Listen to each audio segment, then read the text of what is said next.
శాపగ్రస్తుడైన శైతాను బారి నుండి నేను అల్లాహ్ శరణు వేడుకుంటున్నాను. అనంత కరుణామయుడు అపార కృపాశీలుడు అయిన అల్లాహ్ పేరుతో ప్రారంభిస్తున్నాను. అల్లాహ్ మాత్రమే స్తుతింపదగినవాడు. ఆయన సకల లోకాలకు ప్రభువు. అనంత కరుణామయుడు అపార కృపాశీలుడు, ప్రతిఫల దినానికి స్వామి. ప్రభూ, మేము నిన్నే ఆరాధిస్తున్నాము, సహాయం కొరకు నిన్నే అర్థిస్తున్నాము. మాకు రుజుమార్గం చూపించు. నీవు అనుగ్రహించిన వారు, నీ ఆగ్రహానికి గురికానివారు, మార్గభ్రష్టులు కానివారు అనుసరించిన మార్గం.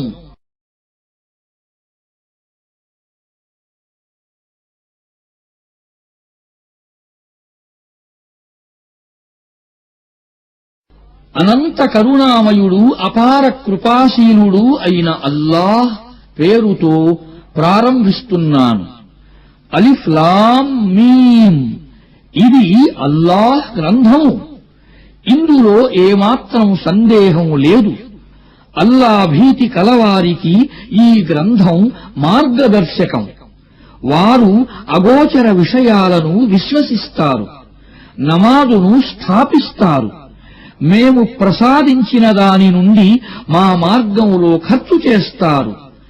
మేము నీపై అవతరింపచేసిన గ్రంథాన్ని, నీకు పూర్వం అవతరింపచేసిన గ్రంథాలను విశ్వసిస్తారు, పరలోకాన్ని దృఢంగా నమ్ముతారు. ఇలాంటి వారు తమ ప్రభువు తరఫు నుండి రుజుమార్గంలో ఉన్నారు. సాఫల్యం పొందేవారు వారే. ఈ విషయాలను తిరస్కరించిన వారిని నీవు హెచ్చరించినా హెచ్చరించకపోయినా ఒకటే, వారు విశ్వసించేవారు కారు. అల్లాహ్ వారి హృదయాలకు, వారి చెవులకు ముద్ర వేశాడు. వారి కన్నులపై తెర పడింది. వారు కఠిన శిక్షకు అర్హులు.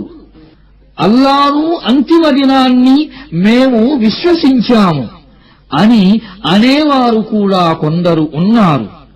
కాని వాస్తవంగా వారు విశ్వాసులు కారు.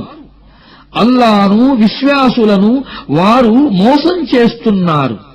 కాని యథార్థంగా వారు తమను తాము తప్ప మరెవరినీ మోసం చెయ్యటం లేదు. అయితే ఈ విషయాన్ని వారు గ్రహించటం లేదు. వారి హృదయాలకు ఒక రోగం పట్టుకుంది. అల్లాహ్ ఆ రోగాన్ని మరింత అధికం చేశాడు. వారు చెప్పే ఈ అబద్ధానికి గాను వారికి వ్యధాభరితమైన శిక్ష పడుతుంది. అవధిలో కల్లోలాన్ని రేకెత్తించకండి అని వారితో అన్నప్పుడల్లా వారు మేము సంస్కర్తలము మాత్రమే అని అంటారు. జాగ్రత్త, వాస్తవంగా వారే అసలు కల్లోలాన్ని సృష్టించేవారు. కాని వారు గ్రహించటం లేదు.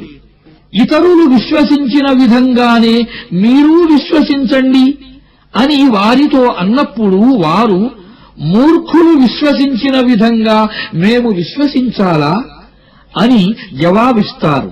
జాగ్రత్త, వాస్తవానికి వారే మూర్ఖులు, కాని అది వారికి తెలియదు. విశ్వాసులను కలసినప్పుడు వారు మేము విశ్వసించాము అని అంటారు. కాని తమ సైతానులను ఏకాంతంగా కలసినప్పుడు వారు అసలు మేము మీతోనే ఉన్నాము, వారిని కేవలం ఎగతాళి చేస్తున్నాము అని అంటారు. అల్లాహ్ వారిని ఎగతాళి చేస్తున్నాడు. ఆయన వారికి వ్యవధిని ఇస్తూ పోతున్నాడు. వారు తలబిరుసుతనం వల్ల అంధులై గమ్యరహితంగా తిరుగుతూ పోతున్నారు. సన్మార్గానికి బదులుగా అపమార్గాన్ని కొనుక్కున్న ప్రజలు వారే. కాని వారి ఈ బేరం వారికి లాభదాయకమైంది కాదు. వారు ఏమాత్రం సత్యమార్గంలో లేరు. వారి ఉపమానం ఇలా ఉంది. ఒక వ్యక్తి నిప్పు రాజేసినంతనే పరిసరాలన్నీ ప్రకాశించాయి. అప్పుడు అల్లాహ్ వారి కంటి వెలుగును హరింపజేసి అంధకారములో ఏమీ కానరాని స్థితిలో వారిని వదిలాడు. వారు చెవిటివారు, మూగవారు, గ్రుడ్డివారు. ఇక వారు రుజుమార్గానికి మరలి రారు. లేదా మరొక ఉపమానం, ఆకాశము నుండి భారీగా వర్షం కురుస్తోంది. దానికి తోడు చిమ్మ చీకట్లు, ఉరుములు, మెరుపులు. ఉరుముల భీకర ధ్వని విని మృత్యుభయం చేత వారు తమ వ్రేళ్లను చెవులలో దూర్చుకుంటారు. అల్లాహ్ ఈ సత్య తిరస్కారులను అన్ని వైపుల నుండి పరివేష్టించి ఉన్నాడు. వారి పరిస్థితి మెరుపులు వారి దృష్టిని ఎగరవేసుకుపోతాయా అనే విధంగా ఉంది. వెలుగును చూసినప్పుడల్లా వారు కొంత దూరం నడుస్తారు, చీకటి క్రమ్ముకోగానే ఆగిపోతారు. అల్లా కోరితే వారి వినికిడిని, వారి చూపును సంపూర్ణంగా నశింపజేసేవాడే. నిశ్చయంగా ఆయన ప్రతిదీ చేయగల సమర్థుడు. మానవులారా, మిమ్మల్ని మీకు పూర్వం వారిని సృష్టించిన మీ ప్రభువును ఆరాధించండి.